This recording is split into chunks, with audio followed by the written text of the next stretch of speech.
اعوذ باللہ من الشیطان الرجیم بسم اللہ الرحمن الرحیم۔ آج ہم نون کا مخرج سمجھیں گے۔ اوپر کے دانتوں کے مسوڑوں کو زبان کا کنارہ لگائے تو نون ادا ہوتا ہے۔ آج ہم نون، لام اور را کا مخرج جانیں گے۔ تو نون کا تو ہم مخرج سمجھ گئے کہ اوپر کے دانتوں کے مسوڑوں کو زبان کا کنارہ لگائیں تو لام ادا ہوتا ہے۔ نوک دیکھو، زبان کی نوک کیسے مسوڑوں پر لگ رہی ہے تو نون ادا ہوگا۔ نا خود لگا کر دیکھ لو۔ پھر اس کے بعد لام کا مخرج لیں گے۔ اوپر کے دانتوں کے مسوڑوں کو زبان کا کنارہ لگائے تو لام ادا ہوتا ہے۔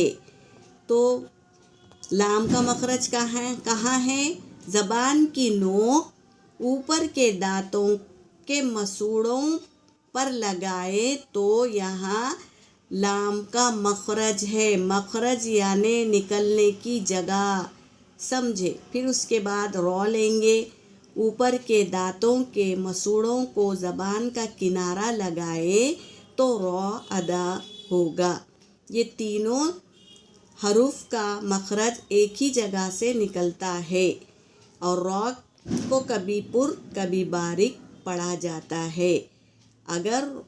اگر را پر زبر ہو تو را پر ہوگی، اور پیش ہو تو بھی پر ہوگی، اور زیر ہو تو باریک ہوگی۔ اب ہم را کا مخرج جانیں گے۔ کسی بھی حرف کا مخرج جاننے کے لیے اس حرف کو ساکن کر دینا اور اس سے پہلے حمزہ حرکت والا لگانا۔ زبر والا حمزہ لگائیں گے تو اس کا مخرج معلوم پڑے گا۔ جیسے حمزہ را زبر ار، تو ہم اس کے الفاظ پڑھیں گے ملا کے۔